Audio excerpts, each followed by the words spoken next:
মতাদর্শের জায়গা থেকে যে ধারণাটা, সেই জায়গা থেকে নারীদের কখনো হ্যারাস করা যাবে না, নারীদের কখনো ধিক্কার দেওয়া যাবে না, সেটাকে আমরা এনশিওর করতে চাই।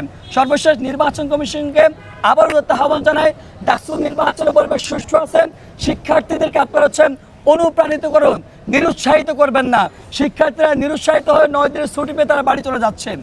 সেই জায়গাটা আপনারা কিভাবে, কোন প্রসেসে গেলে, আগে তো আপনারা আমাদের তো শুনেন নাই, কোন প্রসেসে গেলে শিক্ষার্থীরা উৎসাহিত হবে।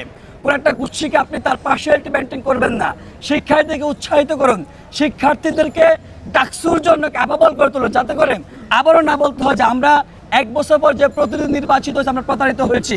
যারা নারীদের নিরাপত্তা নিয়ে কথা বলতে গিয়ে তাদের নারীদের কাছে এসেছেন, ফ্যাসিলিটেশন জায়গা থেকে নারী হয়তো ভোট দিয়ে দিয়েছেন, কিন্তু আবারও দেখা যাচ্ছে নারীরা দর্শনের শিকার হচ্ছে, হুমকির শিকার হচ্ছে, আবার নারীকে ফ্লাইং কিক দেওয়া হচ্ছে। আবারও টিএসসিতে একজন নারী, সে দাঁড়িয়েছিল হয়তো তার সিটের জন্য, সে তার বিরুদ্ধে গিয়েছিল, ওই যে ওই গ্রুপের বিরুদ্ধে গিয়েছিল, নারী জুম করে ক্লোজ শট ভিডিও করবে, নারীকে দেখা যাচ্ছে ক্ষেত্রে সে লাথিও মারবে। আমরা সেটা বিরুদ্ধে আচরণ করতে চাই। আমরা বিশ্ববিদ্যালয় প্রশাসনকে আবারও উদাত্ত আহ্বান জানাই। সবাইকে ধন্যবাদ জানিয়ে